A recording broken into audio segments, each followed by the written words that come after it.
楚楚之战第10章，东瀛所陪去第10集。颜保惠比预产期提前，圣诞节前3天凌晨1点，他住进东京圣路加医院。浩温在2年前预备孩子的名字，无论男女都叫杭瑜，纪念他和保惠在杭州初次相遇，在重庆结为夫妻。杭瑜出生次日，浩温从约尔得知，远东国际军事法庭审判2年多的日本甲级战犯案件上月结案。浩温从小到大家中都有仆人，他心里很清楚，良子做事的标准比邻家仆人高出不少，不得不感叹日本人的敬业。中国泱泱大国遭受英国、日本这些国土面积并人口规模都比中华小得多的岛国的侵略，应当冷静反思，自我省察。颜保惠比预产期提前1周临产。圣诞节前3天凌晨1点，他住进东京圣路加医院。林浩恩守在产房外默祷，坐在静悄悄的走廊，他闭目遐想，思绪澎湃，深感人生如梦。他从未想过自己的2个孩子分别生在中国南京和日本东京，觉得生死之事不由人决定。想当初在杭州笕桥，他无奈又遗憾地退出与徐永道的情场角逐，把对颜保惠的眷恋藏在心里。哪知1年后，徐永道出征之前主动把他托付给他，但他多年来居无定所，死里逃生，无力照应他。不料大难不死，逃到重庆，竟与他不期而遇，却忽又冒出情敌。他知道保惠不轻易对男人动感情，这点和他一样，只对认准的人死心塌地，爱到底。徐永道一直都在保惠的心里。后来他爱上陈本夫，也因陈本夫身上有徐永道的影子。保惠的思想、情感都很独立，他柔弱又刚强，他温顺又执着，他单纯又睿智，他沉静又活泼，他有见识，又时不时会冒出孩子般的童稚。浩恩被他迷住，甘愿等待他，只要他不嫁人，他就等到底。陈本夫殉国，日本投降了，是他娶到她。婚后不久，他就发现他和她是天作之合，他带给他的不仅是精神和情感的满足，也使他体会到圣经说的人要离开父母，与妻子联合，2人成为一体的含义。2人成为一体，绝不仅是肉体合一。他也很清楚，尽管他和她婚后感情逐渐加深，但结婚3年来，徐永道还活在他心里。他还怀念着陈本夫。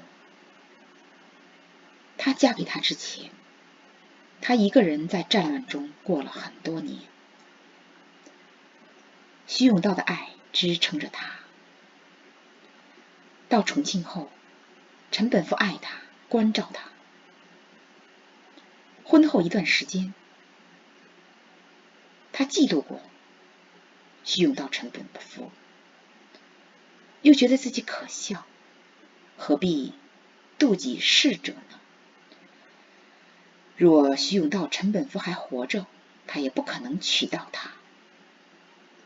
他对自己说，终有一日我完全赢得他的心。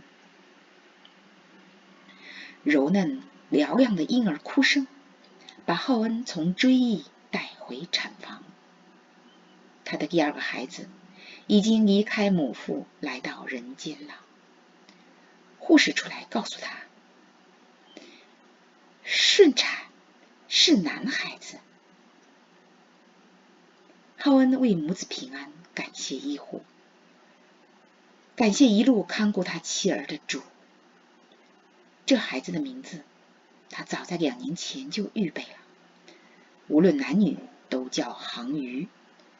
这名字纪念他和宝慧在杭州初次相遇，在重庆结为夫妻。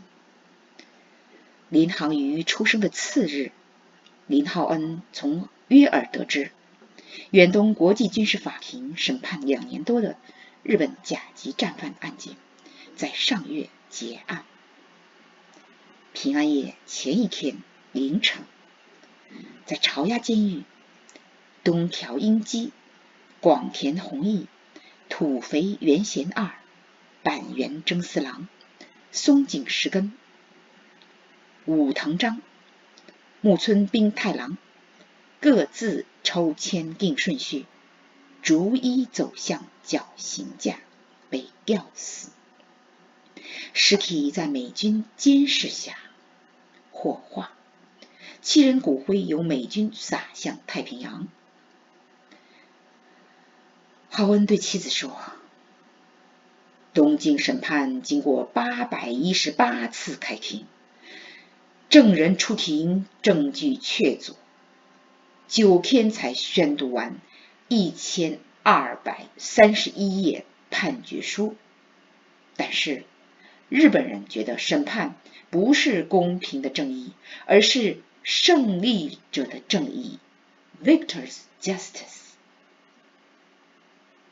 为什么？日本人难道不知道日军在东南亚各国犯下罪孽恶孽之多，比富士山还沉？作恶者的命加在一起，总共比空气还轻。他们要怎样的公平的正义？宝慧问。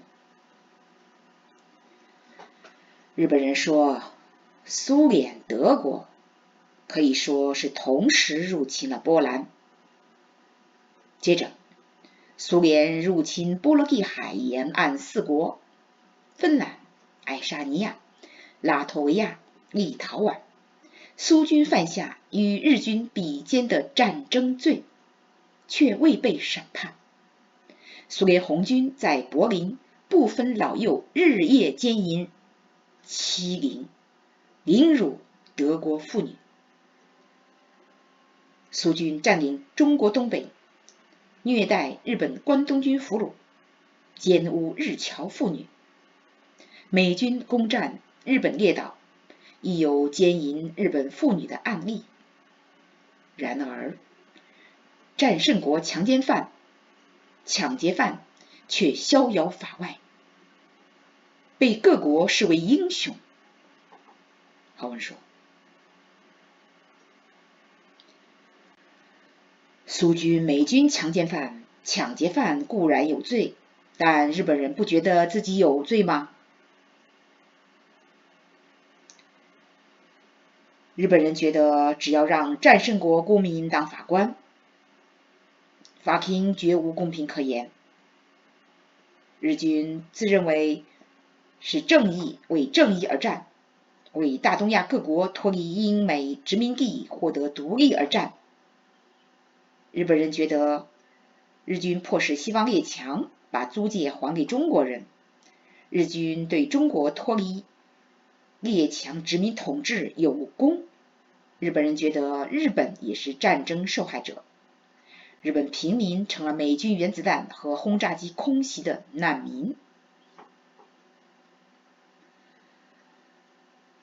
在历时2年的审理期间，甲级战犯额间吸印并无羞耻，大行诡诈，不反思日军如何对待盟军战俘，盟军如何对待日军战俘，不感恩远东军事法庭没有对他们以牙还牙，以恶报恶，而是遵循英美法系 Anglo-American Legal System， 用无罪推定原则 The Principle of Presumption of Innocence 和证据规则 Rule of Evidence， 不仅让战犯嫌疑请日本律师，还有美国律师以敬业精神为他们辩护。终审前，他们的律师若在控辩中占优势，法官不能判他们为有罪。律师竭力帮他们诡诈，企图逃脱审判。好文说，因此审判用了2年。日本人不想想看，若按日军对盟军战俘的做法会怎样？日本人知不知道日军对中国重庆无差别轰炸近7年？宝会问。当然知道。战争后期，日军停止对重庆轰炸，并非因良心发现，乃因丧失制空权，缺乏足够飞行员。日本飞行员用自杀袭击对付太平洋美军军舰。好文说，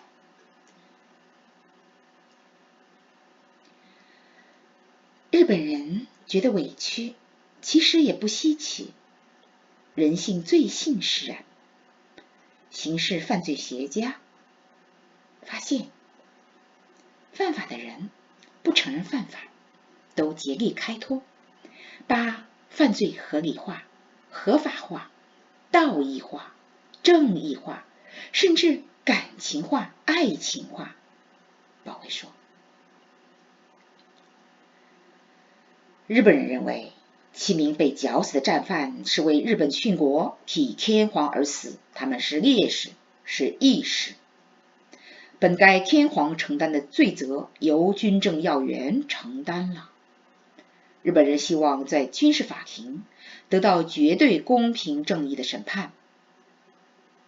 他们应该自问，人间是否有绝对的公平公义？日军占领中国、朝鲜、缅甸、菲律宾，杀平民、虐战俘，他们绝对公平公义对待过谁？好文说，天皇的罪被远东军事法庭赦免了，被美国遮盖了。经上说，得赦免其过，遮盖其罪的，这人是有福的。天皇是地上的有福人，躲过了地上的审判。日本人不信耶稣，他们不知道地上的国与国、人与人没有绝对的公平公义，人人都是罪人，都带原罪。悔改信耶稣的人也是罪人，是蒙恩的罪人。信徒一生都在成圣的过程中，人只要还活在地上，遇到合适的环境，罪性就会萌生。只有离世回到天国，人才能完全脱离犯罪的环境。带着原罪的罪人组成的法庭，怎么可能绝对公平、正义审判其他罪人？宝会说，今天就到这里了，多谢各位收听、收看、订阅。